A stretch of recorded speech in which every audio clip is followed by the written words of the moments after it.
version of heaven is as abominable as the Christian version of hell. Nobody in church. Afuera.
Don't look around.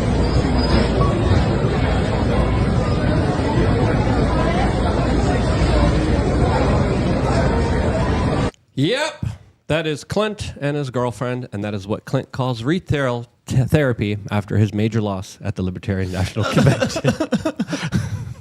Welcome back, beautiful and amazing human beings. My name is Luke Radowski here of thebestpoliticalshow.com, and we will be going live for the next 2 hours discussing all the latest and craziest news developments right now, as of course we have a lot of geopolitical news happening, specifically when it comes to major military presence all over the eastern United States, as there's also a lot of troubling updates regarding Ukraine. Donald Trump just compared himself to Mother Teresa, as there's a new sickness going around, but don't worry. There's a new procedure that's going to help us all, as the health officials now tell us. We're going to be discussing that, plus a lot more, as, of course, we will ask you guys to share this broadcast with your friends and family members, as it's more important than ever. We have faced a lot of kind of underhanded efforts by YouTube to try to stifle our reach. The best way to counter that is for you guys to actually get this video out there. We are live here in the moment with, of course, you guys also being able to participate in the conversation. And one easy, clear way for you guys to do that is to sign up to lukeunfiltered.com. You could sign up for $8, $15, $99, whatever your wallet allows you to do. As members, get the ability to call into the show and participate in it. You get to ask questions. You get to show us whatever you want. We had an incredible caller last night that I wanted to clip of and I wanted to share, but I'm just too busy. We didn't have time to do it. I will right after this one. The caller yesterday, Solid Snake, top notch, just creme de la creme. He got me. Cherry on top caller. You could be that caller today just by simply signing up to lukeunfiltered.com, going to the Telegram channel. I'm in the Telegram channel. As of right now, we do not have a caller. That could be you. As of course, we would also ask you guys to check out mysuperchat.com, a service that only takes a 3% service charge and actually has your super chats show up on screen. Mysuperchat.com. Check that out, as of course we will be reading them throughout the duration of this 2-hour-long conversation with the one and only Jeremy Ryan Slate. Jeremy, for the people who don't know you, who are you and how would you introduce yourself? So I have a podcast, which the name changed recently, but it's called The Jeremy Ryan Slate Show. I also run a new media public relations agency called Command Your Brand. We focus only on podcast, live streaming, and things like that. And live in Northwest New Jersey. I have 24 chickens, 2 dogs, 2 kids, and a third on the way any minute now. No wife, though? I had a wife, yeah. Oh, okay. Yeah, she's holding the kid that's on the way. Congrats. You just dunked on all of us who are single Pringles and are sad, lonely, pathetic dudes. Hey, that's why my travel's so short right now, because it's like I can't travel more than like 6 or 8 hours. I have to for get fear. home. I have to get home to my loving family and my chickens and my property. Man, rough life. Yeah, Just rub it in. Just rub it in, Ryan. Okay? I get 12 a dozen eggs every morning, man. So They're expensive. They're like $1 a piece now. It's like gold. The pasture-raised ones are $1 a piece. It's freaking crazy. Sorry. In related sad, lonely guy news, Clint's here. At Liberty Lockpod on X if you want to support my work and make me feel better about my vicious loss at the LP National Convention. You can subscribe at He's Liberty so Lockpod. happy about it. I know. I'm the one that's devastated. I'm the one that's furious. He's happy. Yeah. Look, I'm happy, he said, but you should still send me money. Subscribe at Liberty Lockpod on X. I'll follow you back. Liberty Lockdown is the show. I did the full, it was actually an hour and 15 minutes long because there was so much dirtiness that went down at the LP National Convention. And I promised my supporters I would tell the truth throughout the campaign and after. So I did. I probably made some enemies, but I don't care because I am following in the vein of Ron Paul and telling you the truth no matter what it costs me. And it's like almost 10,000 views already. People are all over it. So check it out. Yeah, we pay Clint exclusively in Biltong. That's right. Shouts out BiltongUSA.com. I am Promo code built WRC. on. I am built on Biltong. So go support him and support the work that he does. Ian is in the house as well. Yeah, Stephanie's going to be out for the day, so I'm sitting in and pushing the buttons today. Ian Crossland. You can follow me anywhere on the internet at Ian Crossland. I do all sorts of videos, contribute with Timcast, We Are Change, and I co-founded Minds, great social network. Jeremy, I always love working with you, man, because you have massive amounts of data and understanding of the Roman Empire. Essentially, I would consider you an expert in that, and also like Catholicism and how those blend together. But I think that what we're looking at today, if not the fall of the Republic, sort of we're in kind of a Republican imperial situation right now, and I always enjoy how you kind of can point out the similarities and differences between the two things. Yeah, a lot of people in the chat room are saying Steph looks a little different today, but respect her pronouns. Just a little different. Her new pronouns are Ian. Hot man. My pronouns are hot man. Ian, you recently interviewed Ryan. I did. Jeremy, yeah, we did. What is Ryan? Is that your middle name? It's my middle name because there's an actor that was from North Jersey, also named Jeremy Slate, and wasn't even his real name. It was like Robert Pullum was his birth name, but like he did that, so you couldn't find me in Google for like years. So like the only people with three names are usually like serial killers or people like that. I'm none of those things, but it's just so people can find me on the internet. I believe you. And yeah, we did. I did an interview with you 2 or 3 weeks ago at this point where we went deep on the Roman Empire and Catholicism. And then you interviewed me yesterday. It's not live yet. That'll be going up on your channel at some point. Next I don't know Tuesday. when. Next Tuesday. All right. I'm looking forward to it. What's your channel again? We're going to put it in the description. I didn't have time to do it because we started late. It's at Jeremy Ryan Slate Pod. All right. If my producer is watching, let's please put that in the description as we already have our first mysuperchat.com from Clint's mom, who says, "Hola, amigos. Clint, you may have lost the VP, but you're still my little MVP." Oh, Mom, you're the best. So, shouts out to Clint's mom for shouting Clint out. As of course, we should probably jump right into the news, as there's a lot of really wild stuff, and it feels like it's just ratcheting up. It feels like it's just getting crazier and crazier by the day. As of course, we have this story pulled up here from a social media user that is saying, quote, "U.S. is ready for war." Quote, "The U.S. is preparing for war against China. No other interpretation is possible." U.S. Indo-Pacific Commander Samuel Papero says, "What matters in China's own assessments? The U.S. government charges me with being ready today, tomorrow, next month, and next year in accordance with the Taiwanese Relation Act. If shooting breaks out in the region, the U.S. and its allies and partners will prevail in a conflict." Very stark words, as we are also getting news reports of a heavy military presence that is a little bit unusual all over the eastern United States, as a lot of people are asking themselves, what is going on here, as there's a lot of significant military aircraft moving in the eastern side of the United States. Oh my God. As tensions have been rising, specifically with a lot of countries, not just China, but also Russia, also countries inside of Yemen that the United States actively just started to bomb again just yesterday. We had that pulled up, but we sadly never got a chance to get into it. Now, is this them just preparing for stuff? Is this just war games? Is there something happening here that's bigger that we don't understand yet? As a lot of people have already argued that we are already in a large global conflict and just haven't realized it yet because the history hasn't yet been written. I don't know what you guys think about this, but again, I just see escalation after escalation after escalation, and I'm sitting here being like, this is dumb. This is stupid. We need more civil conversations about these issues in order to stop this larger trajectory towards a global conflict, which we already might be on. I had one of the most viral clips I've ever done was on Timcast IRL with you when I was breaking down the history of Russia, Ukraine, and America and Russia's relations after the fall of the USSR. That was over a year ago now, and the war continues, and the proxy war continues, and the funding continues, and the danger increases, and nobody seems to be paying attention. Nobody seems to be heeding my warnings. This is extraordinarily dangerous. These are the two largest nuclear powers ever in human history. Yes, they used to have larger nuclear arsenals. Now they have more advanced nuclear arsenals and less totals, but this is so dangerous, man. This is the primary reason, actually, I ran for VP, is that I knew it would give me an opportunity to get on larger platforms to say that same message, to warn people that we are being led astray and in a perilous fashion. Especially during an election cycle where the current regime, the current establishment is losing badly, showing that desperate times call for desperate measures. And historically, this is usually what happens.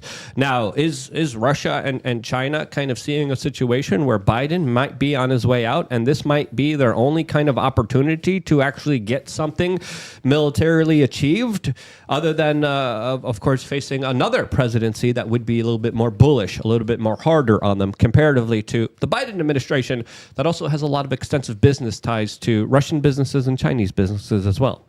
Jeremy, what do you think? Do you think a lot of this is just kind of sensationalistic, hyperbolic headlines, or do you think the threat is as legitimate as a lot of people purport it to be?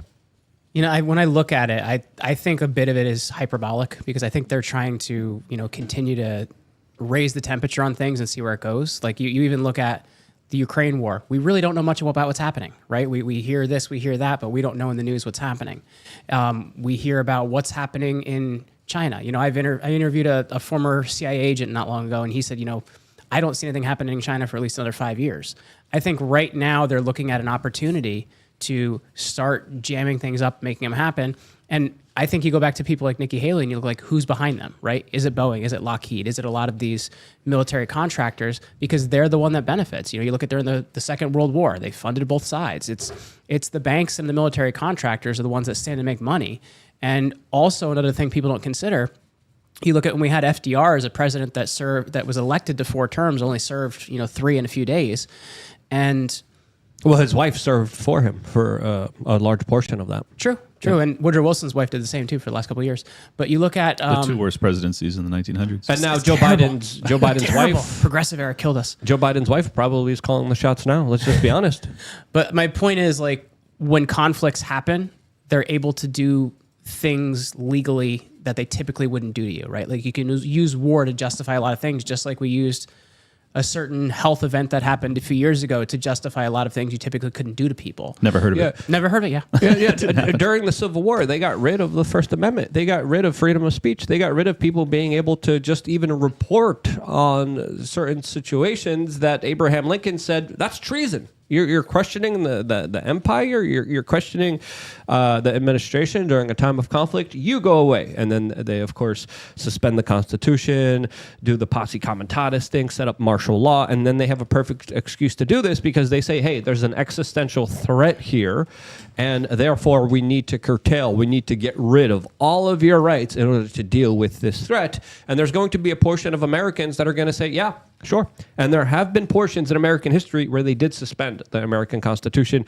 And now are we facing a larger threat than ever before that will actually allow the American government to do that? Well, I think we're also politically divided more than ever. I'd also question the timing of the TikTok bill, too. Yes. Don't you find it to be very interesting that we suddenly have a quote-unquote rising conflict with China and all of a sudden we're looking at, some sort of legislation against China? I think the timing of that's really interesting. So you think it's more China-oriented than the Israel-Palestine?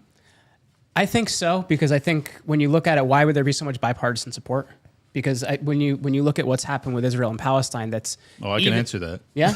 Okay. When it comes to Israel-Palestine, why there would be so much bipartisan support? I mean, I can't say it explicitly on this channel, but... But in about 40 minutes you can. Yes, exactly. I'll save it.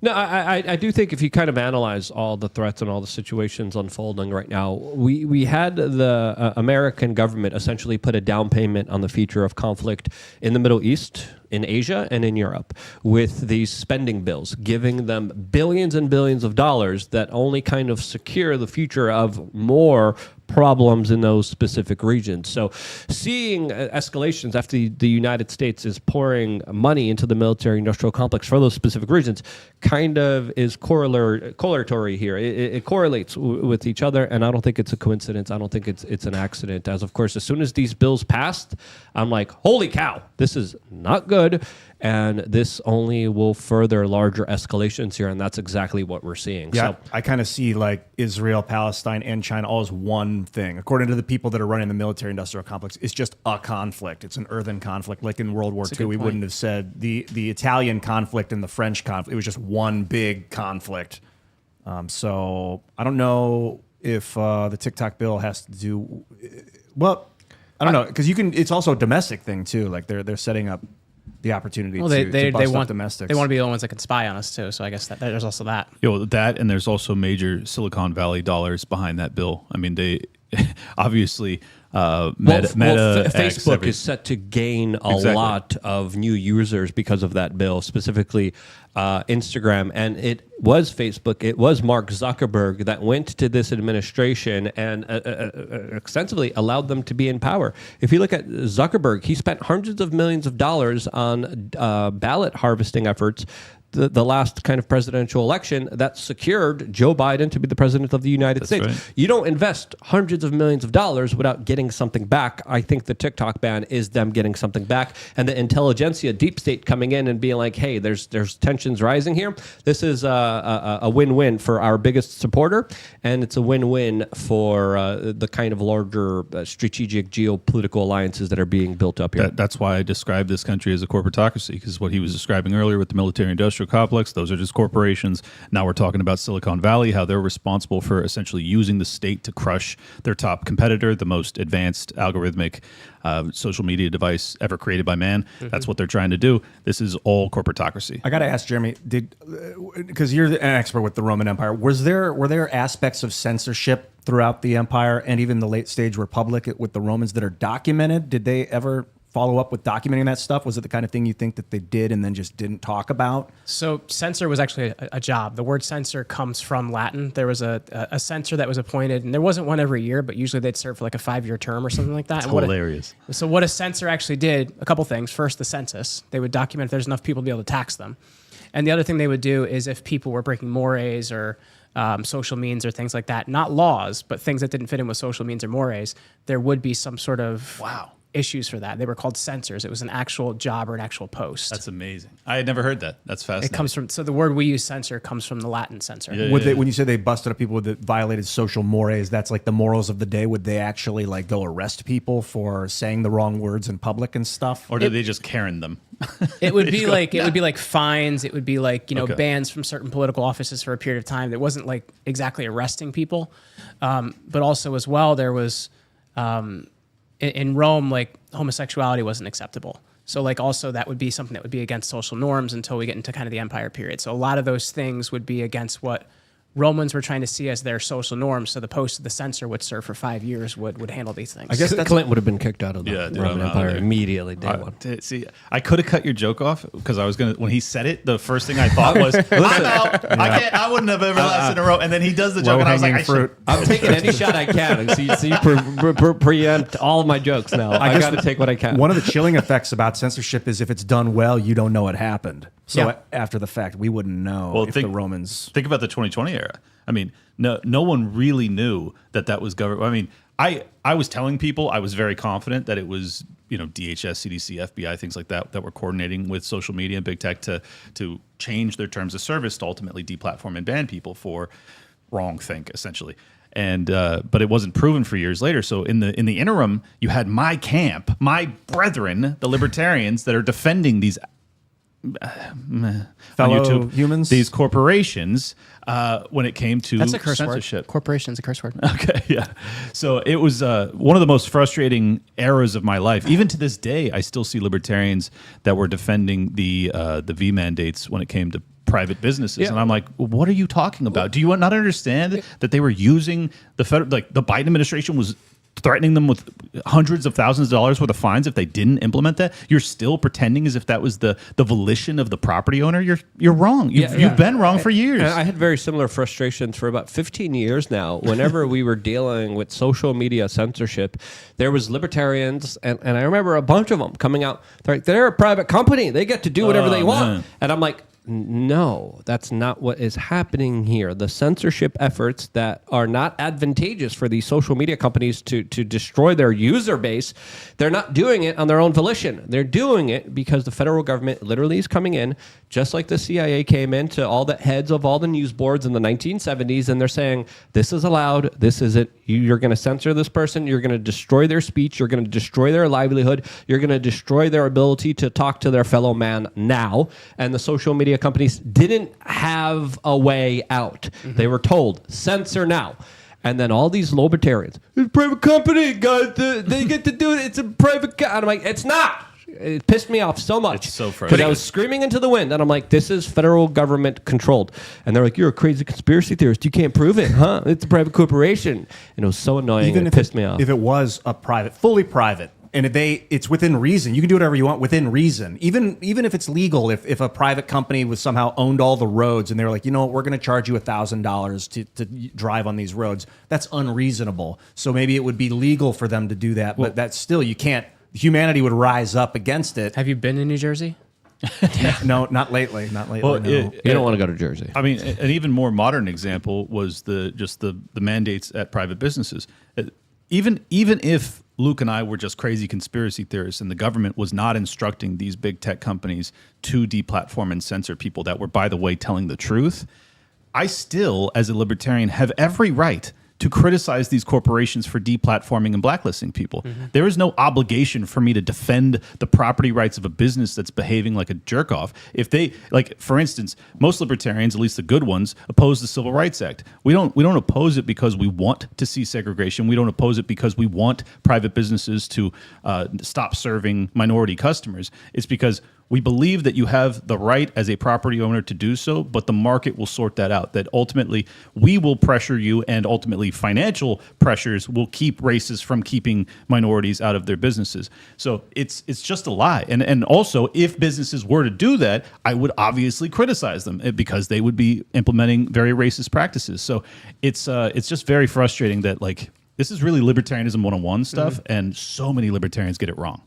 But you know what I find so interesting about the censorship, and because I ultimately look at everything like a historian, right? I look at things like I've seen in the past, and we actually know about it. I know it's crazy, but how exciting is that? You look at periods in history where people didn't know what was being done to them until we get hundreds of years down the road.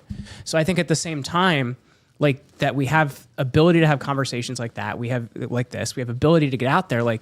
That means something can be done about it. Like, maybe you don't have the answer yet. Maybe you don't know where it's going. But like in the past, you couldn't even talk about this stuff because people wouldn't find out till far down the road it was being done to them. I was talking to Michael Malice about that, actually. The internet is the white pill for me. It's the great hope. And it's not like we need it, but having it is such an opportunity to communicate and bypass power structures to, like, point out corruptive aspects of systems. Well, it's the printing press. It's the kind of Martin Luther kind of revolution. But at the same time, we have to understand that this technology is also being controlled by a lot of sinister people that are using it to manipulate people, to hurt people, to have people hurt themselves. And I think we are in a complex situation right now where a lot of the kind of elites are finding out that fifth generational warfare is a lot easier to conduct than actual conventional warfare. So rather than just fighting people with bullets and having them taken out and put on trains and put in camps and exterminated that way, it's a lot easier if you just tell them to worship Lizzo and eat hoo-hoos and Oreos and to not work out and to be sedentary and to eat the bugs and to not have any proper kind of nutrition or habits in their life where they extensively kind of take themselves out. So I think, I don't know if you would agree with me or disagree with me, Jeremy, I think we are in a fifth generational warfare, and I think it's a different kind of war than the conventional warfare. It's far more complex, but it's being fought with algorithms. And I think if states aren't utilizing algorithms, they're not utilizing the weapons at their disposal because it is a weapon. Well, I think it's interesting too because I know General Flynn has a whole book about this, like fifth generational warfare. The thing that's more effective about it is it gets people to ask for the solution you want. It's almost like a Hegelian dialectic in a different exactly way, right? what it Like is. you're getting Problem, people in the reaction, position. solution. You're getting people in the position where they're asking for the solution you want. And another historical example of this. So Julius Caesar kind of creates the upheaval that ends the Roman Republic and then transitions to the empire. There's a civil war which it goes from 133 BC to 31 BC. So like 100 years of civil war. You think about what happens in fifth generational warfare, like how beat up are people mentally? It's the same thing with an ancient war, right? And by the time that Augustus, who's the adopted son of Caesar, brings peace, he says, okay, guys, I'm going to lay down my power. I don't want my power anymore. They beg him not to leave. And that's how they get their first emperors. They beg him not to put down power. And he doesn't want to be called a king. He doesn't want to be called an emperor. So he calls himself the first citizen. And that's where we get this idea of the principate or the prince. The word prince comes from that. So like throughout Kind of history. similar to George Washington, right? Where he was like offered to be the king, and he's like, "No, I'll be your president, though." Yeah, but he lays down power. Augustus doesn't. He builds the right. I just meant in the title change. Yeah. He builds the right propaganda to do it. And I think the fifth generational warfare we've used that type of warfare throughout history, but this is more powerful than we ever had before because you're controlling the people's viral nature reactions. of it. Yeah. Well, question for you. Everyone's inundated in it the whole time, nonstop, 24/7. Even us, we're always on social media. We're always on the phone. We're always How many times have you looking seen at people the almost get hit by a car walking across the street with a stupid thing in their face? Yeah, all the time. And it's petrifying because it's extensively them being hijacked and them not even realizing it. Because critical independent media voices, they're being censored more and more and more. And what people are seeing is what the regime wants them to see, even now more with the TikTok ban. Ari Shaffir was on Howie Mandel's show. I was just watching a clip from them. Yeah, it was. And he's like, oh, no, there's not a lot of racism. Like, you just go outside. I have that video pulled up. We actually have that video pulled up it's so for refreshing. the segment coming up. And I agree with those larger sentiments because I do believe there's a demoralization campaign. And I think it is active, it is engaged, and we're seeing the results of the modern youth just being absolutely obliterated by it. Clint, you were going to say something, but I wanted to just touch on, I think that one of the great psyops that we're dealing with right now is that there is one internet, that there is an internet. There are many, many networks on the airwaves and webs, and I think people want us to think there is one, and that is the one we should worship and treat as ours, but like, that's very dangerous because if the censorship tentacles get in there, they can start twisting it. So I'm really into these like mesh networks. You might call them intranets because they're not necessarily connected to the one, or they can just be like tertiarily connected to it. But I think it's very important to not like fall prey to think this is the only thing we have is this internet. Well, I think the thing that's interesting about that too, and like I think we're all around like similar ages, and I think if you ask people younger than us and ask us what the internet is, we have a different memory of kind of where it's come from. For sure. I think people now think the internet is apps, right? And it's dude, I remember the days back of message boards. I remember GeoCities. I remember like how the internet used to be, right? Yes, and America so I think, Online. Yeah, Apps are a new phenomenon. Yeah, but I compared to think the length it's of how the people internet. see it now. Yeah, that is interesting. Well, I see both sides of this. Like, I think that the mental health crisis in this country is in part significantly driven by our obsession with social media and our phones. But on the inverse of that, like for me, it's as you were elucidating, Ian. It's like it's so hope inducing because someone like me who was not literally anonymous less than 4 years ago, I was just some fat chick in a bikini. And now, like over the past 12 months, Can't confirm. I still am, by the way. On the weekends, Clintina hits South Beach very hard. That's right, dude. He's nowhere to be seen. I'm like, come hang out, come do tactical. He's nowhere. Yeah, well, We should go out Friday. over the past year, though, I did 250 million impressions on X alone. Wow. I did probably 100 million, listeners or viewers on across the different, media apparati that I've been on. It's ridiculous the reach that a normal person can get, and particularly a radical like me, someone who is as dyed in the wool Ron Paul, Rothbardian libertarian as you can possibly get, and to have the reach and influence and impact that I've had, it's just, I don't know how you can look at that and not go like, okay, yeah, it is fifth generation warfare. Yes, the internet is breaking our brains, but also, hey, we're reaching people with really awesome ideas in a way that we've never been But able. I think the game is very clear where they'll give you a little bit in order to keep you hooked in there. But overall, what they're achieving is far more greater than what they're giving you. Sure. And I think it's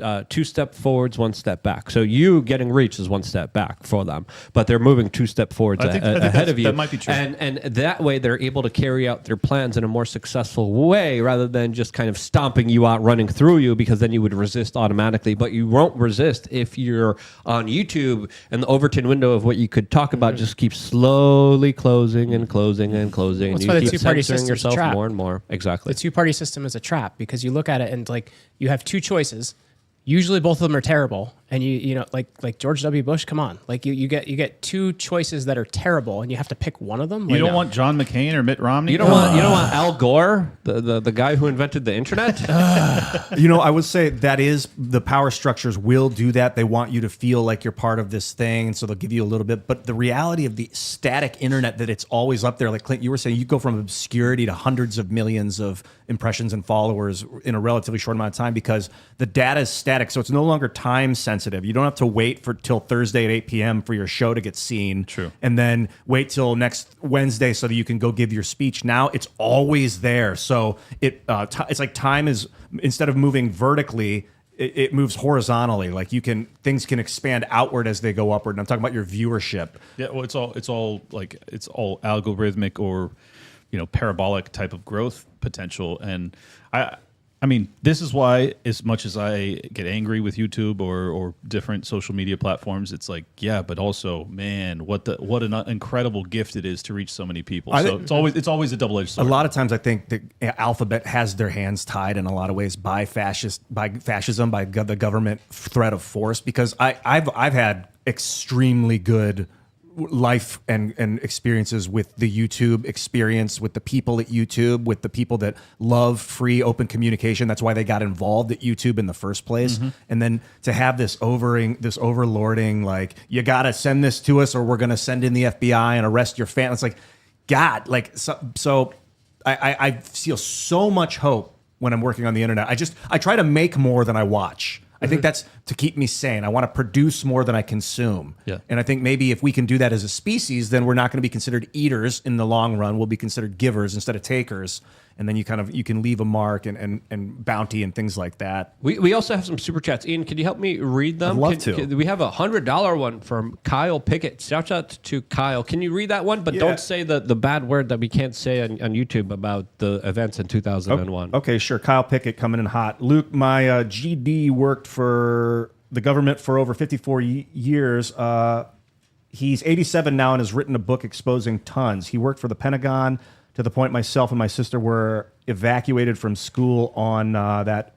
Is that the word you don't want me to say? Yeah. That's what a date that was in 2001 in September when we were in the day Florida. I forgot my gym clothes. Kyle Pickett, let me know what book. The only day I ever forgot my gym clothes. Let me know what book your granddad released. It would be cool to get a copy, and it would be cool to read. And we got one more Yeah, underneath. we do. Let's see. This is from Geary Vision. The spike in military activity around New England started when Russia moved into Ukraine a couple of years ago. Tons of flights in and out of Boston and Manchester for the past 2 years. That's interesting. And it looks like Kyle came in with another one. Did you guys want to respond to Gary?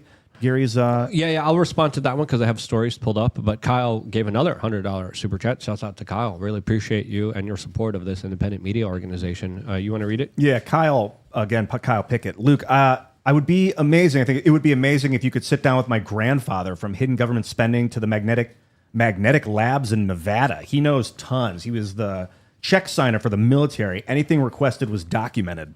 Yeah, Kyle, absolutely. That sounds fascinating. If there's a way to get his book, I would love to read it, and then we would start the conversation from there. I think my DMs on Twitter are open, so feel free to message me. I want to get into the comments from Gary Vision, talking about the kind of movement by the U.S. military in response to the war in Ukraine. As, of course, the United States has been involved in that conflict, prepping that conflict ever since 2014.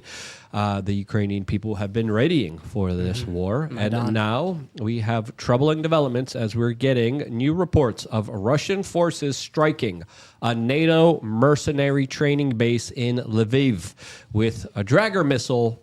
And we're getting reports of dozens wounded and critically injured. As of course, we recently got news reports of French soldiers being sent into Ukraine in order to help them train for this larger conflict. So this is troubling because there could be some NATO, U.S. military potential personnel that were affected by this larger military strike on these training grounds. As of course, the situation there is only getting more dangerous for everyone involved. The CIA, as I mentioned before, has been there for a while. We're also finding out that Russia is, quote, on the offensive. According to one report, Russian forces have, quote, destroyed all 4 F-16 capable airfields in Ukraine. F-16s require a special runway. When any F-16s take off from Poland or Romania are used in Ukraine, those airfields will be destroyed, according to some Russian military forces, which could quickly and surely escalate this conflict from here.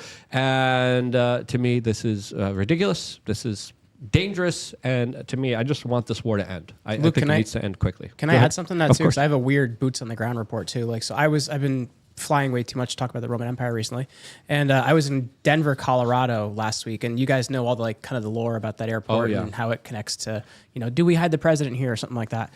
So I've been on a lot of flights in my life, and I don't know if you guys have ever had this experience, but Wednesday night of last week, it was around like 9 o'clock. I'm waiting for my flight. They make a announcement over the intercom. They said, gate agents, please stop loading all the flights and remove all the passengers. And they did this for about half an hour, and then they finally started letting people board again. It was the strangest. I've never all flights? All flights in that terminal. They stopped boarding them, and they had the passengers get off. It was the strangest thing I've never heard that before. That sounds like it was in Denver. A bomb threat, maybe? I don't know. Just Well, there's a lot of lore strange with the Denver airport, and the airport even makes jokes about itself, specifically hiding alien bases. There's a lot of weird kind of occult art all over the place, and a lot of speculation about like secret underground bases and facilities like Mount Weather that are real secret underground government facilities, as a lot of elites are buying up bunkers, including Mark Zuckerberg, including individuals like Peter Thiel, and other billionaires that are literally trying to relocate to places like New Zealand. So And there's that also happening. Is it in Denver because it's so high up? You can go in horizontally, and you're still technically underground because you're under the mountain. Like Colorado Springs, I think, is where they had NORAD for a while, or maybe they still do have NORAD based in Colorado Springs. And then, like, if there's a giant flood catastrophe, it's not going to flood Colorado, so the government will be left over if there's like some nuclear flood. Well, that's why they moved the Space Force recently. I think it was supposed to be in, Alabama, and the Biden administration moved it to Colorado. Some people say that was politicking, but... and it's also in the center of the country, so like a sea invasion, it would be protected by mountains, and it'd be challenging to get to with tanks and things like that just to get up there. Strategically, militarily, I think that would be a key stronghold kind of location where a lot of the military and a lot of the kind of government would kind of hold out at. That would make sense militarily. I mean, I just think this is really, you said that it was a bit hyperbole. I don't think it is, man. I think that we have seen all of NATO has essentially mobilized, and at least when it comes to turning on their munitions creation and kind of their war machine. Russia obviously has their war machine going full speed or close to it. Once you have those wheels in motion, it's very challenging to get them to stop. What's fascinating about this dynamic is that the people of these nations, now sure there's some animosity between Russia and Ukraine, but when we're talking about NATO nations, like to convince the American people that they need to send their sons and daughters to die to go fight to topple Vladimir Putin, I don't think you have even close to the support necessary to get people to do that. Across Europe, I don't think you have close to the support necessary to do that. So I don't know how they take it from this seemingly endless proxy war into a hot war, but it does seem as if they're playing with that. And I am convinced 100% that Vladimir Putin perceives the war in Ukraine and the Russian people perceive the war in Ukraine to be existential, that they need Crimea, they need Sebastopol, they're not going to let it go. And if NATO actually thinks that they're going to stop them, then there will be a hot war between NATO and Russia, which is World War III. it has to be avoided. It has to. Yeah. I think I mean, maybe this is a little new age, but that we can talk him down, that we can talk people down by saying there is peace, that we're calm. Like if you put that energy out there, that it starts to permeate people's dreams and thoughts, and then they actually become more peaceful. It sounded as if you were saying we could talk Putin down. The whole system, we can de-escalate the system by saying we are finding peace. Well, I think the reality is they can't fight these wars without us. So if you have enough soldiers across the board that say, I ain't going, man, this is ridiculous. This isn't in our country's interest. This isn't in my interest, my family's interest, the interest of defending freedom, defending democracy. There is no elections in Ukraine. What are we talking about? So that's my hope, is that there's just no will amongst the American people or the people of Europe, and that ultimately that forces these people to the negotiating table for peace. Well, historically, people don't want war, but empires do. Right. Politicians do. And historically, they used to be on the front lines. They no longer have to be on the front lines. They could literally go to places and sign their signature on missiles, and those missiles be sent over to bomb civilian populations. This is what makes me nervous about the report you were saying about how there's this mobilization of the U.S. military in the East Coast. It's like, well, yeah, you're right. Usually people don't want wars, but guess what? After Pearl Harbor, they sure did. And it's like, okay, what are we looking at here? Yeah. Is this a I'll Well, leave it what's at that our- until we get to the next platform. How does our Hegelian dialectic fit into that then, Yes, right? Because you look at exactly. like Gulf of Tonkin, you look at other events, like they do these certain things to get people in an upheaval, so they demand it, right? So like I think that's interesting too. But if you remember going back to there's so many forces missed in this one, like from the corruption of the politicians, washing their money in Ukraine, to what's happening with NATO. But if you remember back to Chuck Schumer when they were debating the Ukraine funding, his threat to people was, if you don't fund this, your children's feet are gonna, boots are gonna be on the ground in Ukraine. Yeah. Like that's the point that we're at with these people. For some reason, they feel so much motivation to just push this thing. Well, my analysis on that is that it has been a money laundering operation in Ukraine for about a decade or 15 years now. And there's other deep state operations that have occurred in Ukraine that I can't talk about on this platform. But I'm convinced that there are real reasons that our State Department perceives Ukraine to be existential, and I don't think it has so much to do with Vladimir Putin. Well, Putin is coming out and actually... But I'm just a crazy conspiracy theorist. I don't know what I'm talking about. It's conspiracy therapist. You're helping other people to deal with the situation. Well, Putin is coming out and actually warning of serious consequences if Western arms strike Russia. This is a news report from a couple hours ago, as, of course, Great Britain, Canada, Latvia, Lithuania, the Netherlands, Poland, Finland, France, and the Czech Republic, along with Sweden and Estonia, have come out and publicly said, yes, Ukraine, you could use our long-range missiles to strike targets inside of the Russian Federation with the weapons that we give you. The Russians are saying, you better not do this. There's going to be major consequences, as Emmanuel Macron made the case for this just a couple moments ago, as he is on video saying this. Ian, you might have to read the captions here in order to give people the full context here, especially who are listening to it. Okay, I'll read along as he's speaking, yeah. This map shows you something is in fact under attack. I didn't catch that. From bases in Russia. So how do you explain to Ukraine it will be necessary to protect these cities? We see in this time around of Kharkiv, if we tell them you're not allowed to reach bases from where the missiles are fired, in fact, we tell them we deliver weapons for you to defend yourself, so we stay exactly within the framework we think we owe it to them to neutralize of military sites from which the missiles are fired, and military sites from which Ukraine is attacked. But we must not allow Ukraine to hit other targets in Russia, of course, civilian targets or other military targets. Yeah, this, as of course, Ukraine has already been launching drone attacks into Russian civilian targets, including into the center of Moscow. So the Ukrainians have already been launching a lot of their own missiles. Now, weapons garnered from a lot of Western, U.S., NATO allies will be the ones that will be going into Russia. How will Ukraine do this? How will they utilize this? What will be the response from the Russians that are talking about severe consequences for this action? That's another thing that I think is going to be important to see, because will the Russians kind of stand down and allow this to happen? Will they escalate further? There's even talks about nuclear weapons potentially being used here, with the Polish foreign minister saying that if a nuclear weapon is used, the United States will get involved and destroy all Russian targets inside of Ukraine. How do you see this kind of moving forward, Jeremy? I know you don't have a kind of a perfect way to predict the future. Yeah. But history always kind of rhymes. It doesn't always repeat, but it does rhyme in many specific ways. There's been so many conflicts. There's been so much bloodshed in Ukraine that I have even kind of called it the Afghanistan of Europe. There's the soil there is extremely rich, but it's also filled with a lot of blood from many generations before, where there was a lot of bloodshed. Well, I think part of the problem is, and you've seen this throughout history, politicians get to the point of no return, right? Like they've done so much and they've put so much into it and they've put so much on the line that they're not going to stop. And I think especially for a lot of our American politicians, I think for people like Victoria Nuland, they've put so much of their life into this, they're not willing to let it stop. It's not about being rational at this point.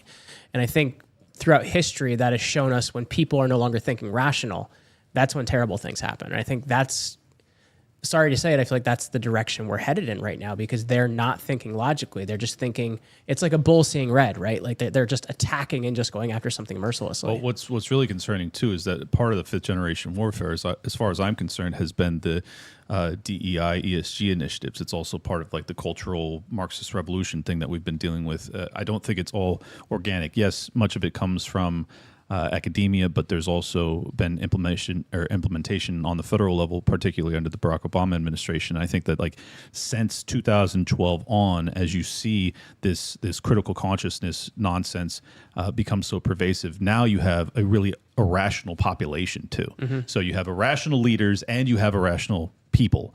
That's a dangerous combination, because then you can be really led into life-ending situations. So the tactic is you get the civilianry to become irrational about one thing, and then it becomes easier to get them to become irrational about other things. Yes, once they're well, bought because in. because they're essentially broken people. I mean, look at what happened after 2020. There are still people that are staying in their homes, man. Like they may never leave again.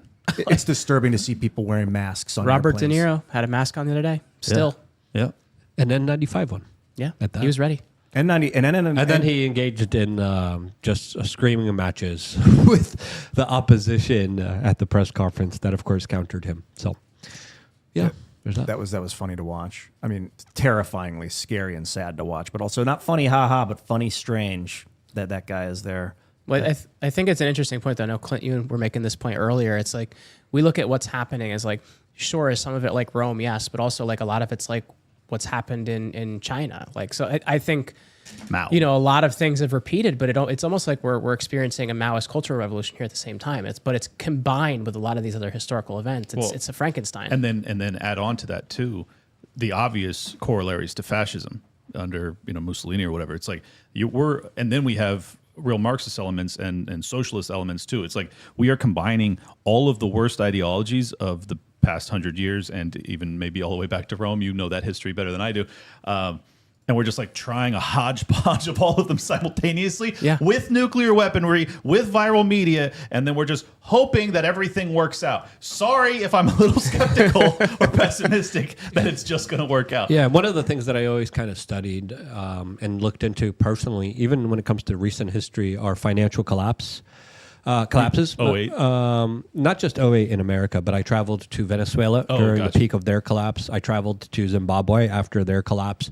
There was a lot of parallels, and it's shocking to see what I learned. I was in India when they did a currency reset, and the majority of the cash there was literally wiped out by the federal government there that just said, you know what, we're going to make sure you guys are all paying taxes. Your money's going to become worthless in a few days unless you bring it to the bank and you pay taxes on it. And it brought utter chaos. Governments bring a lot of chaos, which brings me to these comments by a Singaporean member of government that recently came out and had this to say about the United States petrodollar and them financing wars. Because if I'm an ordinary American, who's paying for all this? Well, you can print the US dollar, that's okay. But one day you cannot just print dollar like that, and it'll be a choice between guns and butter. So my money goes to guns or for my butter. There's no question how they will vote. I wish we had Ben Bankus here to help to translate this. But Smooth the, but for him to accent. say one day you will not be able to print U.S. dollars just like that does highlight some larger kind of financial issues and concerns for this country that is $34 trillion in debt. Historically, large debts usually amount to large problems for societies. Well, if you look at it too, like, sorry, Clint. If you look at I it, was just going to say Ron Paul warned about this 20 years ago. Go ahead. but if you We know look at Ron it, Paul warned us about everything 20 years ago. Exactly. but if you even look at it, so like, I talk a lot about Rome's 3rd century crisis. So we're talking about like the year 200 to like the year 300, 310 or somewhere around there. And in 284, they have a reformer come in called Diocletian. And he does a lot of famous reforms. He does some things that are also not so good. He's very hostile to Christians. But by 284 AD, they have 15,000% inflation. And when you get to the point where people are clipping coins, they're combining other money with it in order to just pay the military because the military is what gives them power, that is how a state crumbles. And when there's no longer money, like what happens, so Rome is sacked in 410 by the Visigoths under Alaric. And then for the next 50 years until 476, when it falls, it's basically just barbarian generals propping up a Roman emperor that isn't really an emperor. And then once the money no longer matters, well, that's the end of the empire.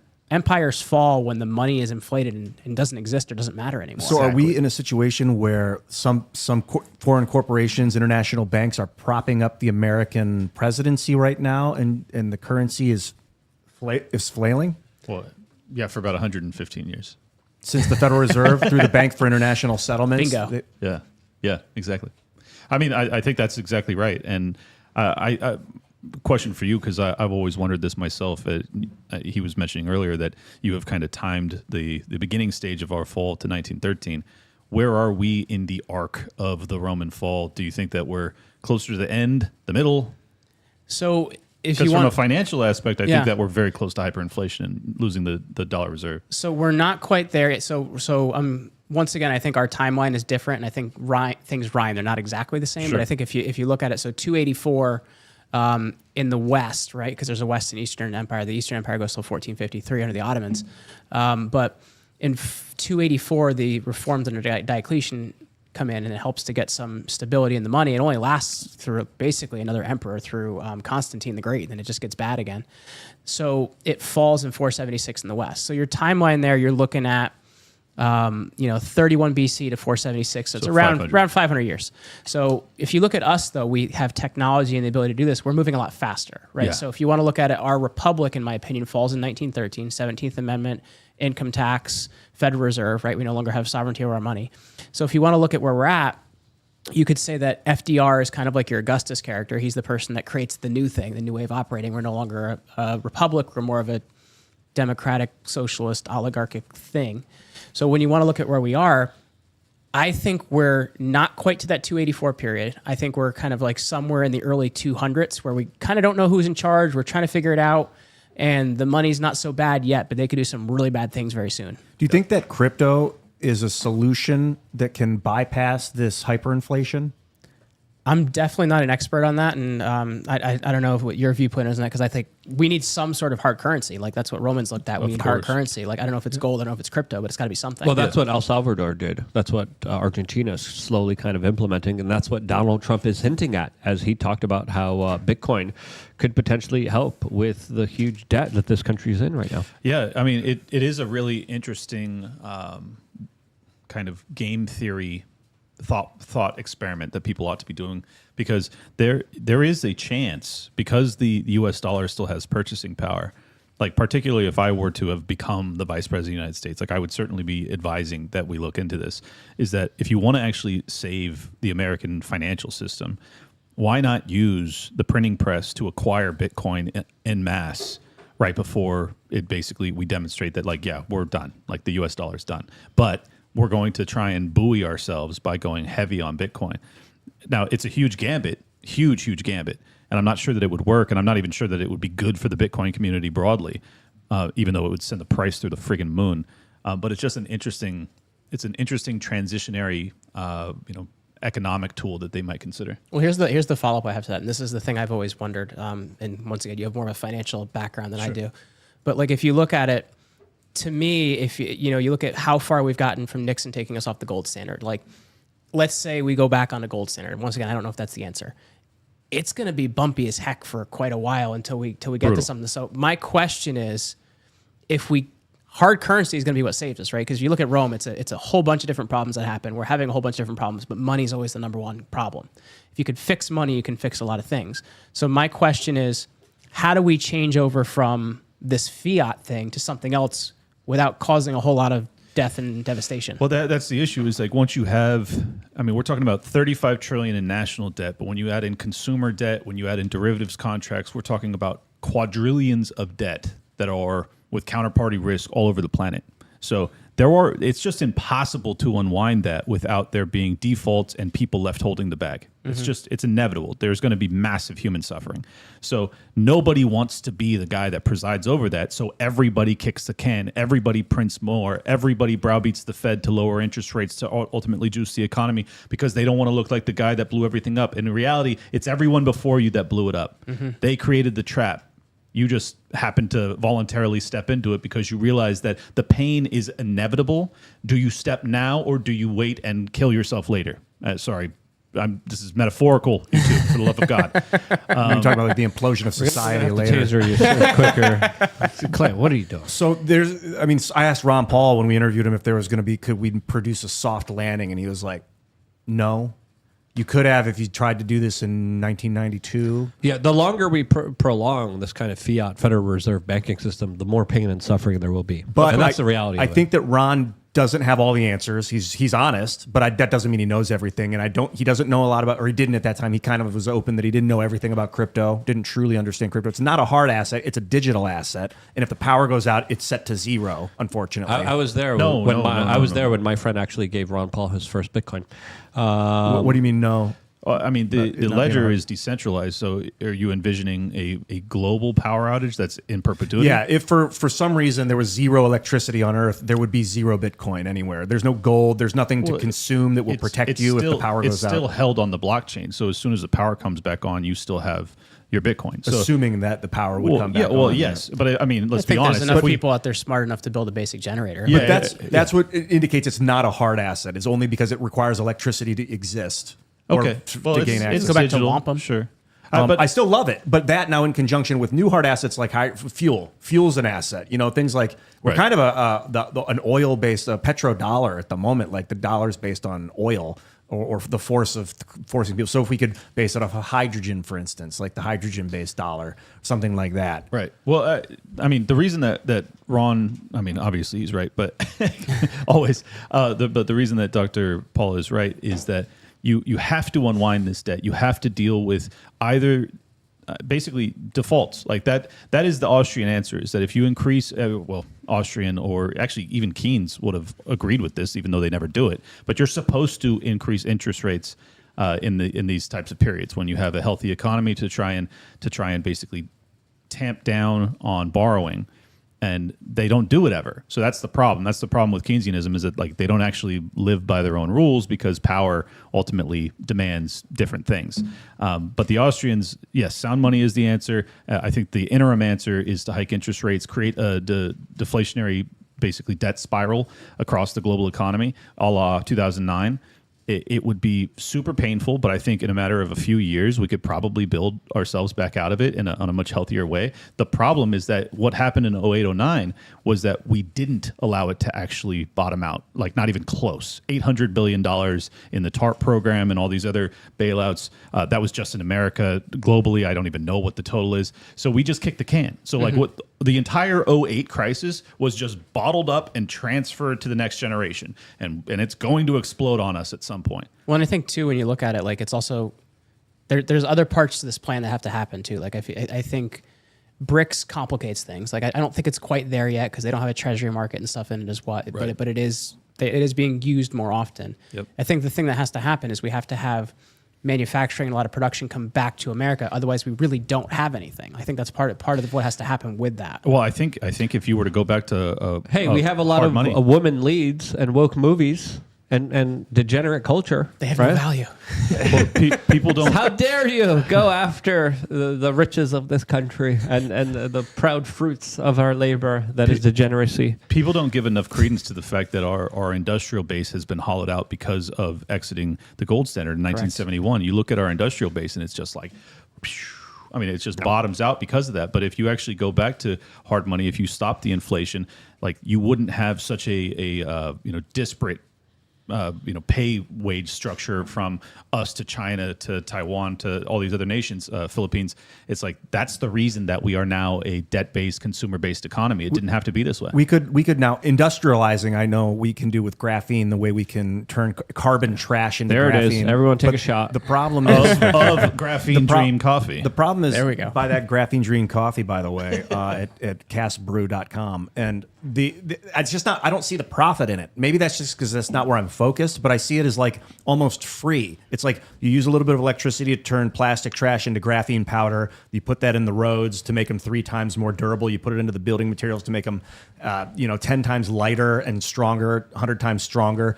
But then it will be very cheap for everyone. But that doesn't mean it's not fascinating and powerful industry. It's still a powerful production force. Oh, it's even better. It's even better if it drives down cost of material goods and increases productivity. It's a massive boon to the economy and to GDP, as you've talked about so many times. Like if you want to deal with debt without imploding, like the greatest way to do it, the most painless way to do it is to grow. The problem is that our regulatory environment makes it very challenging to grow, and the inflationary pressures make it very challenging to grow. So we're doomed on both sides because we don't have any leadership that will actually the remedy solution this. is one word: afuera. That's There right, you go. brother. I like the sound of that. And then I would also Viva la libertad, carajo. I don't know if you would agree or disagree, but to me, free societies are usually correlated with free markets and the kind of entrepreneurial invention, the kind of spirit that invents stuff and fixes the problems that the government creates. Well, and I think too, so for me, I've been a business owner since 2015, and we don't have a huge team, but we have 15 employees, and we have them all over the country. My workers' comp insurance was good in apparently 49 states, just not the state of New York. So they fined me $60,000 for a $50 policy. So I think as well, regulation is it's a massive problem to entrepreneurs creating end value, right? It's a huge problem. It's enormous, man. Absolutely. I want to talk about that as well as the kind of larger link between degeneracy and the decline of empires. There's a very interesting link with that a lot of people kind of put together. I want to talk about all the other woke historians, but we're going to have to talk about that on another free speech platform that we can't even mention here, but we are currently on the front page, #1 recommended live stream on. So if you go to this particular platform, all you have to do is go to the front page, and we are the #1 promoted live stream on that particular platform. That is where the conversation continues. Ian, we still have some super chats. Can you read them off really quick? Yeah, here? I want to read down from the top. We got one from Kyle Pickett. He says, none of y'all talk about the underwater government science, quote, facilities. I'm an INATD diver. I'm not sure what INATD is, but I'm an INATD diver. Having a friend die at one of these sites, I can prove they exist, these underwater government science facilities. There's hundreds of locations. Yeah, I think William Cooper was talking about this, and we talked about it actually a couple weeks ago. We talked about it a couple years ago, too. But we would definitely love to learn more about it, especially if you have more information on them. Ian, keep going. Thanks, man. And also, I think someone was Kash Patel. He says, expect the next war will be fought from underwater and from space. That's to keep in mind. Can you scroll up a little? We have one here from T-Dog. I think that's right above Geary's. Andrew, he says, Andrew Bridgen MP talked to a Russian diplomat. They said, we're at war. The general election in the UK is because Rishi doesn't want to be a war prime minister. Yeah, and Rishi is talking about a national draft in the United Kingdom where 18-year-olds will be enlisted into the military. Let's keep going. Here's another one from Gary Vision. He says, don't sleep on the West African theater of coming conflict. Mali and Niger just realigned from west to east. 1,000 U.S. troops are currently evacuating Niger. They'll be home by the fall. Eastern Bloc is making big moves. That's true. A lot of conflicts, especially also in the Congo as well, going on right now in Africa. And we got another super chat from Maggie May. Congratulations to Clint for putting himself out there and making a name for himself. I really align with all of you. Thank you for speaking out. What are your future plans? I'm assessing a lot of that right now. I've got a lot of people that are pushing me to try and get into a congressional race here in Florida. Tho Bishop just tweeted it out 10 minutes ago saying there's a bunch of districts with neocon rhino types that they would like to see me try and undermine and get in there. So that's a consideration. 2028, if Dave Smith wants to run, he and I would have absolutely won the nomination for the LP this go around had he chosen to do so. I almost got the VP, even though there was a coalition against us. And this was after the president had been selected, and the guy who won was like, "Do not pick Clint," and it was still 47% of the delegacy that was like, "Yeah, we want that dude." There's a lot of interest. And then there's also rumors that Trump is going to put people in his cabinet, and I'd be open to having that conversation too. So I don't know. There's too many variables, but I'm very grateful for all the potential opportunities. And you've been worked the last week. You were saying you're exhausted, coming off of a flight, doing Barely interview after working. interview. Come on, get out of here. 6 days in DC, I come Get back, out. I fly 6 days in I come DC. over here, I do the show, I go home, I do Liberty Lockdown, I do post production, I upload, and then I freaking wake up, I do Roger Stone, then I'm back here, I do a 30-minute solo. He's giving himself compound fractures half the time. If you know what I mean, for the reference from last night. You look good for having gone through what you've gone through. Well, thank you look you, thank you. refreshed. And all that time in DC, that ages you, man. Yes, it does. 6 days in the heart of darkness. There's a lot of energy vampires It was there. a beautiful city, by the way. Where we were at, it was like it reminded me of London. I was like, this is beautiful. It's so crappy that the reason it's so beautiful and the architecture is so beautiful is because they've stolen all the wealth from the rest of the country, and that's why it looks like that. and It looks also very all similar that- to the city of London. all that Yeah, white. it's almost as if it's in a Freemasonic built way No. where all the architecture is kind of related to the larger kind of energetic frequencies out there. We'll talk about that. We'll get deep into the weeds. I want to ask Jeremy the kind of most kind of esoteric, craziest belief that he has garnered through his research in history. I want to talk about degeneracy. We're going over to another platform to discuss that. Go there right now. Before we do, Jeremy, where can people find you and support your work? Well, free speech is really important to me, and we want to help companies and brands do that. So I put together a really great resource for those of you out there that want to learn how to survive in this new media world. So if you head over to commandyourempire.com, you can grab that. And I'm at Jeremy Ryan Slate on X and all platforms. Clint. At Liberty Lockpod on X, Liberty Lockdown is the show. Got a super viral episode happening right now, so I would highly encourage you guys, after we're done here, after you watch our next hour segment, that you go and check out Liberty Lockdown, subscribe. It's also all audio podcatchers, and while you're at it, look for the best political show on your audio podcatchers and make sure you subscribe so you never miss an episode of this show.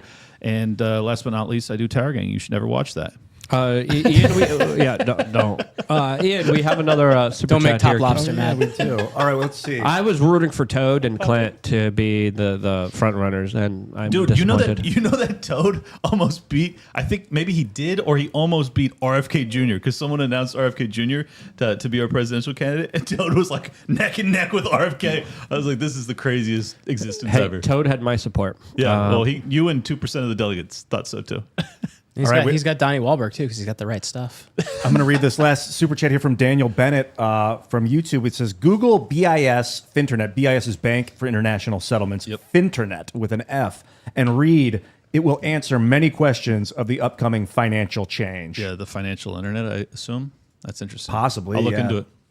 Thank you. And you can follow me at Ian Crossland. We're going to be moving over to the next platform. And you just check me out across all platforms. I did an awesome interview with Jeremy a couple weeks ago. Also, last thing I want to say about the architecture in Washington, D.C., it's all these white Roman architecture. It's all white because these morons didn't realize that the Romans would paint their stuff. Yep. Beautiful colors, and the paint just wore off. It washed off. They didn't have white marble everywhere. That's insane. The It statues washed weren't off. white faces. And that's ridiculous. That's the short-sightedness of this American empire from the beginning. Wake up, paint your White House something beautiful. I'm tired of looking at that crap. That's very interesting. I did not Romans know and the that. Greeks both did it. Everything was painted. Yeah. Well, I hadn't even drawn the correlation between our government establishing so many of their buildings in that fashion to mimic Rome, and then yes, that's great analysis, guys. Good work. We'll get into that other occult stuff all on this other platform. Go there right now. We